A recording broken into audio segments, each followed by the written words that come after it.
આપણી સંકલ્પ ન્યૂઝ ચેનલને સબસ્ક્રાઇબ અને લાઇક કરો, બેલ આઇકન દબાવો જેથી આવનાર ન્યૂઝ અપડેટ્સની નોટિફિકેશન આપના મોબાઈલ પર સૌથી પહેલા પહોંચે. Like, subscribe and share the video. નમસ્કાર દર્શક મિત્રો, હું છું પૂર્વી પટેલ. સંકલ્પ ન્યૂઝમાં આપનું સ્વાગત છે. સમાચારની શરૂઆત કરતા પહેલા એક નજર આજના મુખ્ય સમાચાર પર. વલસાડના રેલવે ગોડાઉનમાં કેબલના જથ્થામાં આગ લાગી, જેને પગલે અફરાતફરીનો માહોલ સર્જાયો.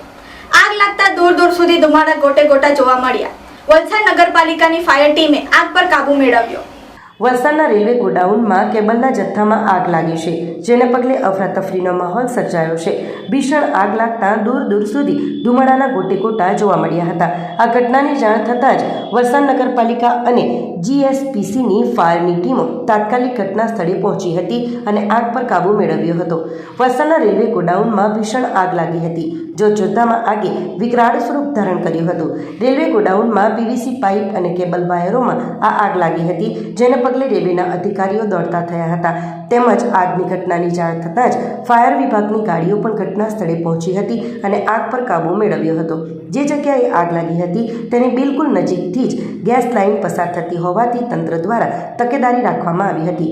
GSPCની ટીમે પણ સ્થળ પર પહોંચી તપાસ કરી હતી. સાવચેતીના ભાગરૂપે ગેસ લાઇન પાસે એક મિની ફાયર બાઉસર તૈનાત કરવામાં આવ્યું હતું. આગ લાગવાનું ચોક્કસ કારણ જાણવા મળ્યું નથી. ફાયર વિભાગ અને રેલવે તંત્ર દ્વારા આ મામલે વધુ તપાસ હાથ ધરી છે. ફાયર ઓફિસર હરદીપસિંહ ગઢવીએ જણાવ્યું કે આગની જાણ થતાં વલસાડ નગરપાલિકાની ફાયર વિભાગની 4 ટીમો આવી પહોંચી હતી. 15 મિનિટમાં જ આગ પર કાબુ મેળવી લેવાયો હતો. બાજુમાં ગેસ લાઇન પસાર થઈ રહી હતી, જ્યાં ફાયરની એક ગાડીને પણ સ્ટેન્ડ બાય રાખવામાં આવી હતી.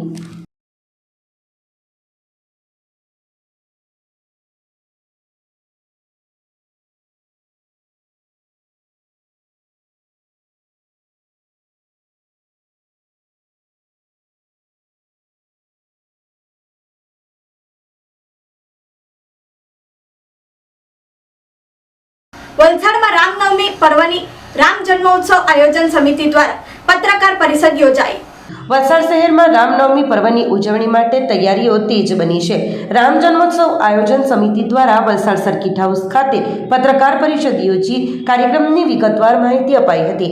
આ વર્ષે શોભાયાત્રામાં અયોધ્યાના રામ મંદિર જેવી જ રામલલ્લાની નવી મૂર્તિ મુખ્ય આકર્ષણનું કેન્દ્ર રહેશે.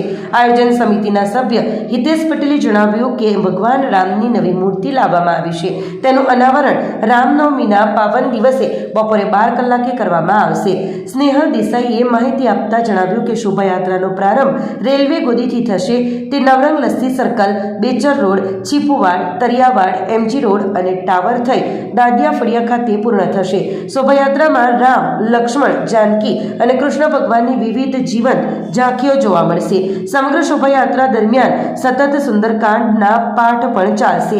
રૂટના અંતે તમામ ભક્તો માટે મહાપ્રસાદની વ્યવસ્થા પણ કરવામાં આવી છે. સમિતિના જણાવ્યા અનુસાર વલસાડના મુખ્ય માર્ગોને શણગારવામાં આવી રહ્યા છે. શહેર અને આસપાસના ગ્રામ્ય વિસ્તારોમાંથી મોટી સંખ્યામાં લોકો ઉમટી પડે તેવી અપેક્ષા છે. જય શ્રી રામ.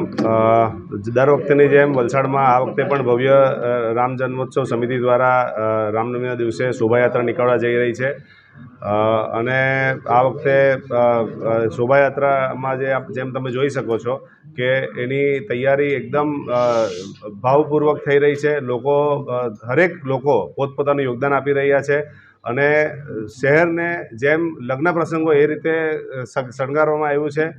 તો ઉત્સાહ તમે પોતે જ જોઈ શકો છો. અને આપણો જે રૂટ છે તે રેલવે ગોદીથી લઈને નવરંગ લસ્સી, જૂનું નવરંગ લસ્સી સર્કલથી બેચર રોડ થઈને છીપાડ થઈને તરિયાવાડથી આખો MG રોડ આવીને ટાવરથી દાદિયા ફળિયામાં એનું પૂર્ણાવતી થશે અને ત્યાં પ્રસાદની વ્યવસ્થા છે.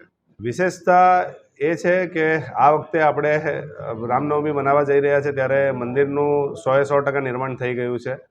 એટલે એક વિશેષતા છે ને લોકોનો ભાવ જે આપણે જોઈ રહ્યા છે. લોકોને આ વખતે સામેથી ફોન આવે છે, મેસેજ આવે છે, આપના દ્વારા પણ સંદેશો આપવામાં આવે છે કે લોકોનું યોગદાન આ વખતે સામેથી આપવામાં છે. તે જ આપણી એક આનાથી મોટું વિશેષતા કંઈ હોઈ નહીં શકે. જય શ્રી રામ. આ વખતેની વિશેષતા સૌ પ્રથમ તો આ વખતે રામજીની નવી મૂર્તિ છે, એનું અનાવરણ બપોરના 12 વાગે કરવામાં આવશે. તો આપ સૌને ખાસ એ 12 વાગ્યાના સમયમાં આવા હું આમંત્રણ કરું છું. બીજી વસ્તુ કે વિશેષતામાં ઝાંખી છે, અલગ અલગ ઝાંખીઓ છે. એ ઝાંખીમાં રામ, લક્ષ્મણ, જાનકી છે, કૃષ્ણ ભગવાન છે, અને જે રામલલ્લાની મૂર્તિ જે અયોધ્યામાં છે એવા હુબહુ રામ ભગવાન આપણે તૈયાર કરવાના છે. એ અમારી વિશેષતાઓ છે. બીજું, સુંદરકાંડ કન્ટિન્યુઅસ ચાલશે એ શોભાયાત્રામાં. કન્ટિન્યુઅસ સુંદરકાંડ સ્ટાર્ટિંગથી ચાલુ થશે, એ જ્યાં સુધી પૂર્ણાવતી થશે ત્યાં સુધી ચાલુ રહેશે. અને ખાસ ભોજનની પણ વ્યવસ્થા કરવામાં આવી છે. શોભાયાત્રા બપોરના 3 વાગે શરૂ થશે. દમણના સાંજ પાર્ટી ખાતે અગાસી માતા મંદિરનો 17મો પાટોત્સવ ભક્તિભાવપૂર્વક યોજાયો. દમણના સાંજપાટી વિસ્તારમાં આવેલા પવિત્ર શ્રી અગાસી માતા મંદિર ખાતે સાંજપાટી યુવક મંડળ અને ગ્રામજનોના સંયુક્ત ઉપક્રમે મંદિરનો 17મો પાટોત્સવ અત્યંત હર્ષોલ્લાસ અને ભક્તિભાવપૂર્વક ઉજવવામાં આવ્યો હતો. આ પાવન અવસરે દમણ અને આસપાસના વિસ્તારમાંથી મોટી સંખ્યામાં શ્રદ્ધાળુઓએ ઉપસ્થિત રહીને માતાજીના દર્શન અને આશીર્વાદ પ્રાપ્ત કર્યા હતા. વર્ષ 2009માં ગ્રામજનોના અથાગ પ્રયાસો અને સાથ સહકારથી આ અગાસી માતા મંદિરની સ્થાપના કરી પ્રાણ પ્રતિષ્ઠા મહોત્સવ યોજવામાં આવ્યો હતો. આ વર્ષે ઉજવાયેલા 17મા પાટોત્સવ નિમિત્તે મંદિરમાં વિશેષ રૂપે શ્રી સત્યનારાયણ ભગવાનની પૂજા અને કથાનું સુંદર આયોજન કરવામાં આવ્યું હતું. પાટોત્સવના આ મંગળ પ્રસંગે તમામ ભક્તજનો માટે મહાપ્રસાદનું પણ આયોજન કરવામાં આવ્યું હતું.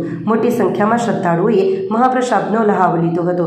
હવે તારીખ આગામી 1/4/2024ને બુધવારના રોજ મંદિરે માતાજીના હવન પૂજનનો કાર્યક્રમ પણ યોજાનાર છે, જેમાં દરેક ભક્તજનોને હવન અને આરતીનો લાભ દર્શન લેવા માટે સાંજ પાર્ટી યુવક મંડળ દ્વારા ભાવભર્યું આમંત્રણ પાઠવવામાં આવ્યું છે.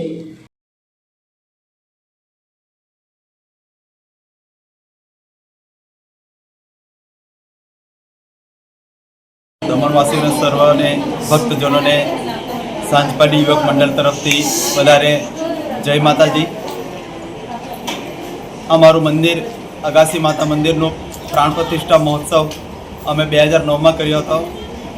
તેમાં અમારા દમણના અગ્રણીઓ યોગી શિશિરભાઈ નાયર અને બીજા અગ્રણીઓ ઘણી મહેનત કરીને અમને આ મંદિરની સ્થાપના કરી, જેમાં અમારા ગામનાનો ઘણા માણસો સહયોગ હતો. આજે આ 17મો અમારો પાટોત્સવ છે. તે નિમિત્તે અમે અહીંયા સત્યનારાયણની પૂજા રાખેલી હતી અને સર્વ ગામજનોને મહાપ્રસાદનો પણ માટે આમંત્રણ હતું. એમાં ઘણા અમારે અહીંયાથી બધા ભાઈઓને મહેનત કરી અને આ સુશોભનનું કાર્ય કરેલું, જેમાં અમારે અહીંયાના બધા જ યુવાનો ભાઈઓ અને બહેનોએ પણ ખાસી એવી મહેનત કરેલી હતી. દર વર્ષની જેમ આ વખતે પણ દમણવાસીઓ ઘણા અહીંયા ઉપસ્થિત થયા હતા અને માતાજીના આશીર્વાદ લીધા હતા.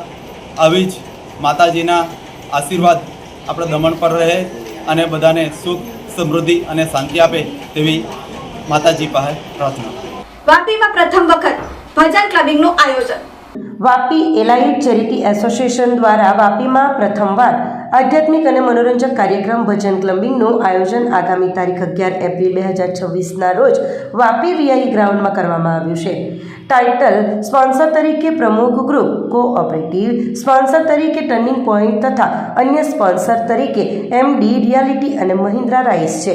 ધ એલાઇટ્સના સંસ્થાપક તથા સ્વપ્નદ્રષ્ટા ગિરીશ ખોબચંદાનીએ જણાવ્યું કે આ કાર્યક્રમનો મુખ્ય હેતુ પરંપરાગત ભજન સાથે આધુનિક સંગીતનો સુમેળ રજૂ કરવાનો છે અને આ પ્રોગ્રામ દ્વારા જે કંઈ ફંડ એકત્રિત થશે તેનો ઉપયોગ મહિલાઓને સ્કિલ ટ્રેનિંગ આપવા માટે વાપરવામાં આવશે.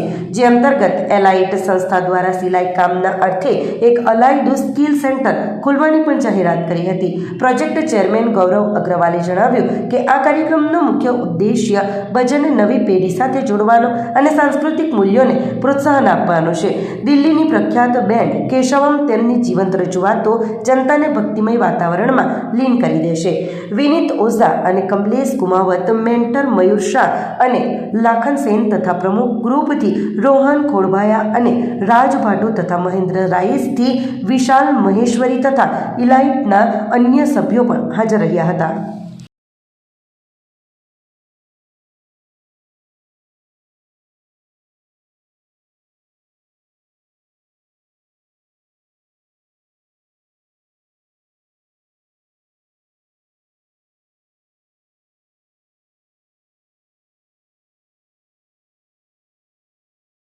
તો આ હતા આજના સમાચારો.